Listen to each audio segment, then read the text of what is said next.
Yang begini belum pernah kita lihat. Dan orang itu pun bangun, segera mengangkat tempat tidurnya dan pergi keluar di hadapan orang-orang itu. Sehingga mereka semua takjub, lalu memuliakan Allah. Katanya, yang begini belum pernah kita lihat. Markus 2 ayat 12. Sahabat Iktus yang dikasihi Tuhan, pernahkah melihat perjuangan tim sepak bola untuk memenangkan pertandingan? Ya, sangat mengagumkan. Harus ada kerjasama yang baik untuk mencapai sebuah tujuan. Demikianlah kehidupan persekutuan orang percaya. Bila bersatu dan sedia bekerja sama, pasti menghasilkan sesuatu yang menakjubkan. Bila orang percaya sedia bergandeng tangan demi membawa satu jiwa bagi Kristus, mujizat akan terjadi dan orang lain memuliakan Allah dan berkata, yang begini belum pernah kita lihat. Yesus melihat iman mereka, menunjukkan kekuatan kerjasama yang menarik hatinya, yaitu adanya sebuah persekutuan yang berjuang untuk mempersembahkan satu jiwa agar mengalami kesembuhan jasmani tetapi juga pemulihan rohani. Markus 2 ayat 1-12 mencatat perjuangan tim yang solid demi sesuatu yang bernilai kekal dan membawa kemuliaan bagi Tuhan. Inilah hal menarik yang membuat orang berkata, yang begini belum pernah kita lihat. 1. Betapa kuat dasar kerjasama mereka untuk membawa jiwa kepada Tuhan. Dua hal yang mendasari tindakan mereka. Pertama, iman kepada Yesus. 4 orang yang tidak diketahui namanya ini meyakini bahwa Tuhan Yesus sanggup menyembuhkan teman mereka yang lumpuh. Kemungkinan mereka sudah percaya dan mengenal Yesus dan tahu bahwa Yesus sanggup melakukan mujizat.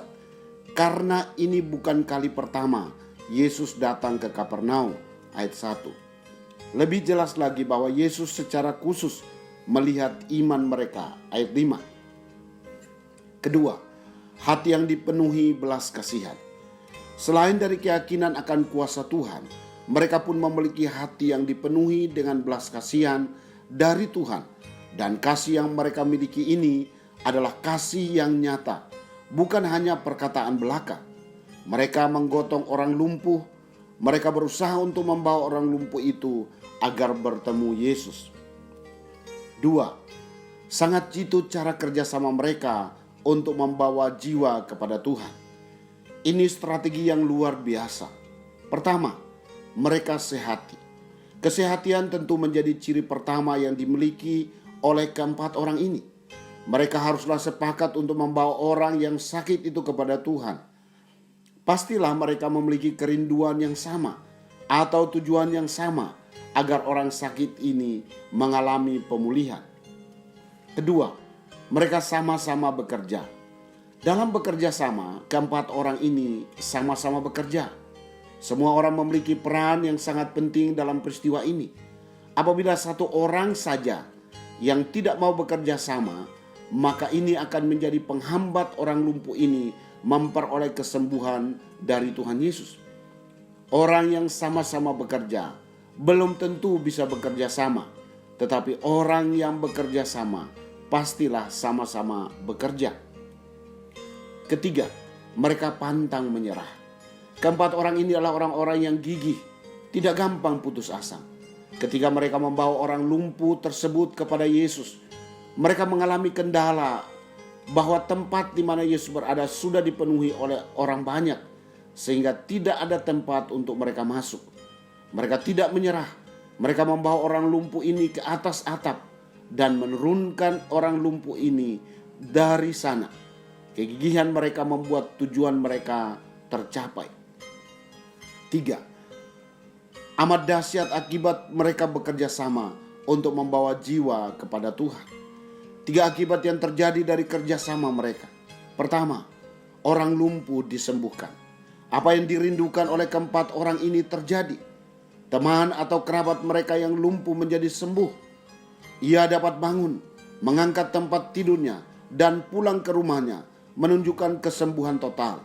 Inilah mujizat kesembuhan fisik yang Yesus lakukan bagi mereka yang percaya. Kedua, orang lumpuh itu memperoleh pengampunan dosa. Walaupun menjadi pertanyaan yang tajam, dari para ahli Taurat. Kemahakuasaan Tuhan Yesus sebagai anak Allah dinyatakan, yaitu dapat mengampuni dosa. Masalah terbesar dalam hidup bukanlah sakit penyakit, tetapi dosa, dan Tuhan Yesus sanggup menyelesaikannya. Ketiga, orang banyak memuliakan nama Tuhan. Melihat peristiwa ini, semua orang yang ada di sana menjadi takjub, dan mereka semua memuliakan Allah dan berkata, yang seperti ini belum pernah kita lihat. Sahabat Iktus, menjalin kerjasama hendaknya menjadi ciri khas kita sebagai orang yang telah menerima anugerah keselamatan. Tentunya kerjasama untuk melakukan hal-hal yang bernilai kekal, yang berkaitan dengan keselamatan jiwa. Gereja tidak bisa berpangku tangan melihat jutaan jiwa yang belum pernah mendengar kabar baik di dalam Yesus Kristus. Sebagaimana kita menjadi percaya karena ada orang yang berdoa dan menuntun kita datang kepada Kristus, tugas itu pula yang seharusnya kita lakukan saat ini. Saya tidak boleh menyerah untuk mempersembahkan jiwa kepada Tuhan.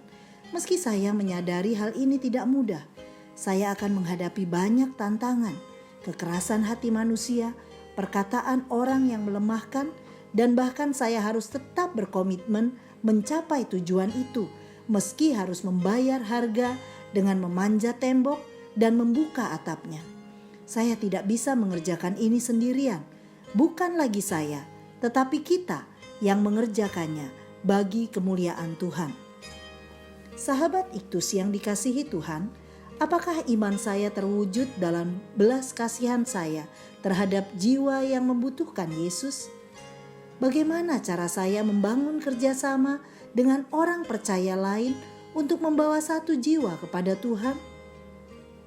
Apa yang dapat saya saksikan ketika saya bekerja sama dengan orang percaya lain dalam membawa jiwa kepada Tuhan? Tuhan Yesus, bersama para sahabat rohani saya bersedia untuk memikirkan dan mengusahakan secara maksimal hal-hal yang bernilai kekal dan membawa kemuliaan-Mu.